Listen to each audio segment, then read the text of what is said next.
Welcome back. तो friends, अभी की लेटेस्ट न्यूज है, यूरोप ने रोक दिया भारतीय जहाज। हैं?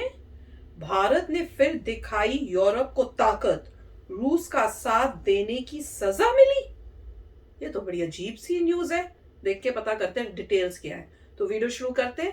वीडियो शुरू करने से पहले अगर आप चैनल पर नए हो और आपने अभी तक सब्सक्राइब नहीं किया तो जल्दी से पहले सब्सक्राइब के बाद नो बेल आइकन को क्लिक कर लो, ताकि आपको हमारे सारे न्यू वीडियोस के नोटिफिकेशन मिल जाएं जैसे हम अपलोड करें। अगर आपको वीडियो पसंद आता है प्लीज लाइक एंड शेयर। चलिए शुरू करते हैं। कई बार सालों पहले की हुई इन्वेस्टमेंट मुश्किल समय में काम आती है।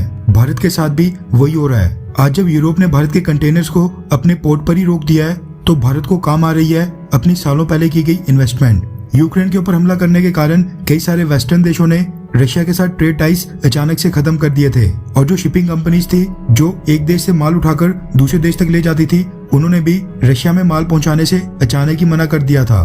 हुआ ये कि भारत के ट्रेडर्स ने बहुत सारी आइटम्स बाकी यूरोपियन देशों को भेजे जाने वाली आइटम्स के साथ साथ रशिया के लिए भी भेज दी थी, जो कि यूरोपियन देशों से होते हुए रशिया एंटर होनी थी। लेकिन जब ये माल बाकी यूरोपियन देशों के माल के साथ यूरोपियन देशों तक पहुंचा तो वहां पर उन देशों की शिपिंग कंपनीज ने इन कंटेनर्स को रशिया तक पहुंचाने से अचानक से इनकार कर दिया, जिसके कारण भारत के ट्रेडर्स का बिलियन ऑफ डॉलर्स यानी हजारों करोड़ रुपए का माल इन सब यूरोपियन देशों के पोर्ट्स यानी इनके बंदरगाहों के ऊपर कई दिनों से पड़ा हुआ था। भारत के ट्रेडर्स ने कोशिश की और शिपिंग कंपनी से कहा कि ये भारत से आने वाली लास्ट शिपमेंट थी जो यूक्रेन युद्ध शुरू होने से पहले ही भारत से भेजी गई थी, इसलिए इसको क्लियरेंस देकर रशिया भेज दिया जाए, क्योंकि वो सारे यूरोपियन देश भी तो खुद के लिए फर्टिलाइजर्स यानी कि खाद, कोल, क्रूड ऑयल और नेचुरल गैस रशिया से खरीद ही रहे हैं। लेकिन इन सब यूरोपियन देशों ने भारत के माल को वहीं पर रोक दिया और रशिया जाने की परमिशन नहीं दी। यहाँ तक तो चलो ठीक था, लेकिन काफी देर से माल पोर्ट के ऊपर खड़ा होने के कारण यूरोपियन देशों के पोर्ट्स ने भारत के ट्रेडर से इस माल के लिए डेमरेज चार्जेस मांगना शुरू कर दिया।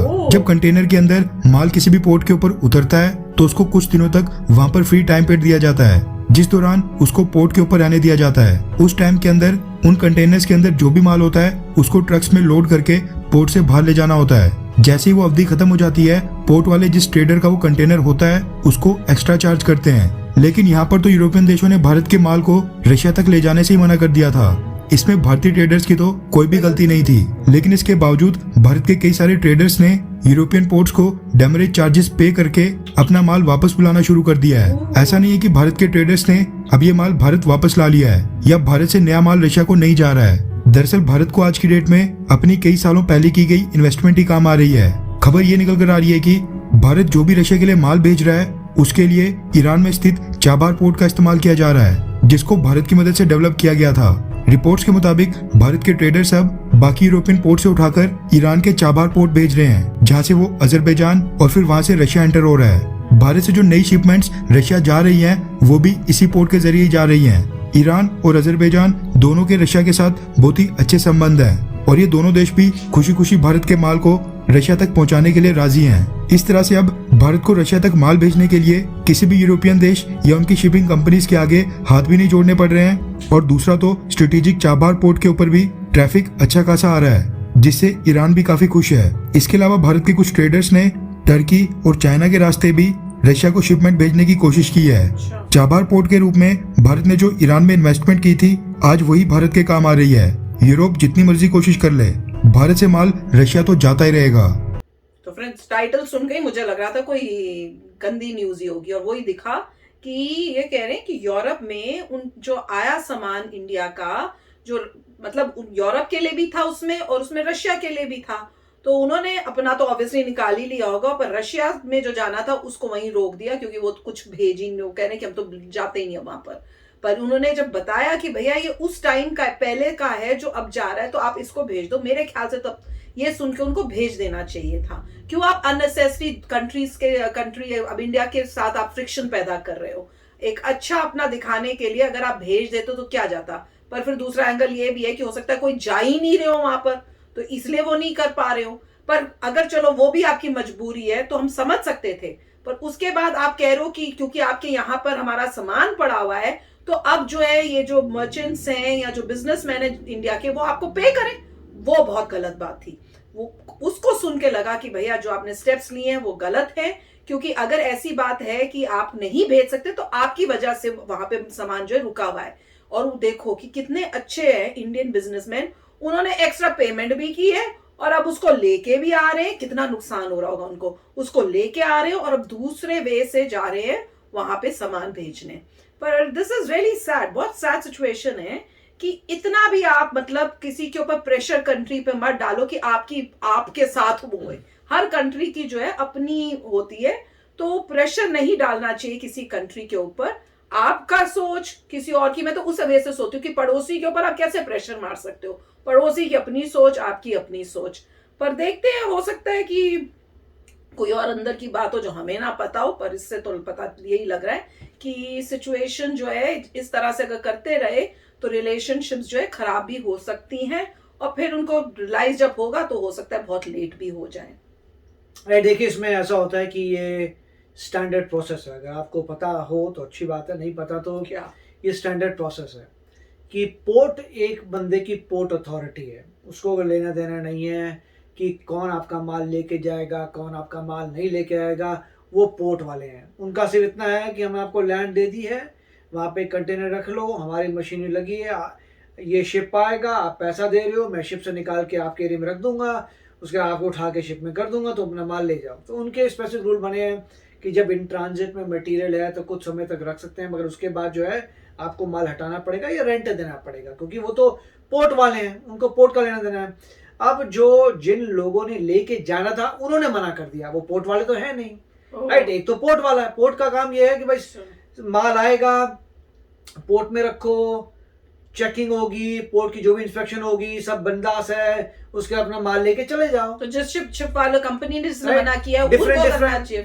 डिफरेंट शिप्स हैं जो पोर्ट में आते हैं, पोर्ट को पैसा देते हैं, ऑपरेटिंग का प्रोसेस फॉलो करते हैं पोर्ट का। तो यहाँ पे जब माल आया है तो इंडियन ट्रेडर्स ने जिसका भी अरेंजमेंट किया होगा, भाई तुम्हें इस माल को आगे लेके जाना है, उन लोगों ने रिफ्यूज कर दिया। वो लोग गवर्नमेंट को नहीं बिलोंग करते, वो नॉर्मल ट्रेडर्स हैं। जैसे आप किसी भी कंट्री में जाते हैं, वो बिजनेसमैन है, वो बिजनेसमैन कह रहे हैं देखो भैया मैं माल जो है नहीं लेके जा सकता आगे, मेरी कंट्री का लॉ है जिसे मना किया हो गया, जो भी है मेरे अभी शिपमेंट नहीं जा रहे, तो मैं इस माल को आगे लेके नहीं जा सकता। उसने मना कर दिया ड्यू टू सम रीजन कि उनके वहां पे जो लॉ, उनकी लैंड का जो लॉ कहता है उसके अकॉर्डिंग वो लोग नहीं लेके जा सकते। अब पोर्ट कह रहा है कि देखो भैया हम कुछ दिन तक अलाउ करते हैं माल का, उसके बाद जो है आपको रेंट देना पड़ता है, क्योंकि मेरी स्पेस तो जा रही है, उतने स्पेस में मैं औरों का काम करना, अगर मान लो कोई मेरा स्पेस कब्जा कर लेता तो मेरा काम कम हो जाता है, तो वो अपना सीधा अपना रेंट चालू कर देंगे, जो भी उनके प्रोसेस है पैसा चालू कर देंगे। फिर इंडियन बिजनेसमैन बोला आपका ऑप्शन बचा नहीं है, माल वापस लेके आओ, फिर वो माल वापस लेके आए तो अच्छी बात है, उनका पता चला होगा, फिर चलिए चाबार के थ्रू ले आते हैं, तो बिजनेसमैन का थोड़ा लॉस तो होगा, क्योंकि उनका जितनी भी, पहली बात तो टाइम पे माल नहीं पहुंचेगा रशिया, अगर कोई ऐसा मटेरियल जो खराब हो सकता है उसकी प्रॉब्लम आ जाएगी, या फिर जो है अब उनको फीस देनी पड़ेगी चाबार पोर्ट की, पहले ट्रांसपोर्टेशन चार्जेस देने पड़ेंगे, तो माल की कीमत बढ़ जाएगी। अब क्या वो ऑफसेट कर पाएंगे, तो ये रिस्क तो होते ही हैं। जो बड़े बड़े बिजनेसमैन होते हैं जो इतना भारी शिपों से भेज रहे हैं, वो हमेशा रिस्क उठाते हैं, तो वो रिस्क हो रहा है। इसमें कोई आप ये नहीं कह सकते किसी गवर्नमेंट ने मना किया है। पॉइंट सिर्फ ये है कि एक गवर्नमेंट जो है लॉ बना रही है अपनी धरती के लिए कि हमारी धरती पे ये लॉ होगा कि हम माल, फिर अगर लॉ बना रहे हैं जैसे वीडियो में कह रहे हैं कि भैया फर्टिलाइजर और ये सब तो शिप से आ रहे हैं जा रहे हैं, अभी तो अगर उन्होंने लॉ बनाया है कि अभी कि अगर उन्होंने लॉ बनाया कि फर्टिलाइजर अगर नहीं आएंगे तो नहीं आएंगे, आ रहे हैं तो आ रहे हैं। अब मुझे नहीं पता कि किसको पता है, कौन जाके चेक कर रहा है कि आ रहे नहीं आ रहे। पॉइंट ये है कि कोई भी कंट्री जो है एक बार अगर अपने जुरिस्डिक्शन में लॉ बनाती है फिर लोग फॉलो करते हैं। पर ये जो शिपमेंट गई थी इंडिया से, ये अब क्यों पहुंची है लड़ाई, मतलब ये इतना टाइम लग जाता है क्या जाने से, कि लड़ाई से पहले पहुंची शुरू हुई और अभी अब तक पहुंची नहीं। तो ये भी क्वेश्चन है कि इतने समय बाद अब शिपमेंट क्यों वहां पहुंची है। कि अगर आपको ये लग रहा था कि लड़ाई झगड़ा हो गया है, तब आपको ये तो माल प्रोड्यूस ही नहीं करना चाहिए था, या देखना चाहिए था कि क्या कॉन्ट्रैक्ट अभी रिसेंटली बंद किया, उनको पता नहीं जब शिपमेंट भेज तो वही ना, तो इसलिए मैं कह रहा हूँ कि बड़ी कॉम्प्लेक्सिटी है। मगर बात एक ही है, जो कंट्री लॉ बनाती है उस लॉ का एप्लीकेशन होता है, और पोर्ट वालों का अपना ही दिमाग होता है, क्योंकि वो पोर्ट के हिसाब से चल रहे हैं।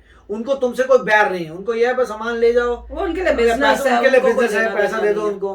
होता है। पर इससे एक अच्छी बात होगी, इंडिया के पास अब अपना जो दूसरा जो चॉइस Alternate थी मिल गया। वो मिल गया, और अब इनको लगेगा कि ये अब हमने तो मना कर दिया पर सामान तो फिर भी जा रहा है, तो ये तो अच्छी बात हुई है। तो मुझे उसको सुन के तो लगा कि चलो काम तो बन गया ना, अब वहीं से भेजेंगे, बल्कि अच्छा है उसी साइड से भेजेंगे, एक और राउट जो है जिसको पहले निग्लेक्ट किया जा रहा था वो Right. यूज होगा।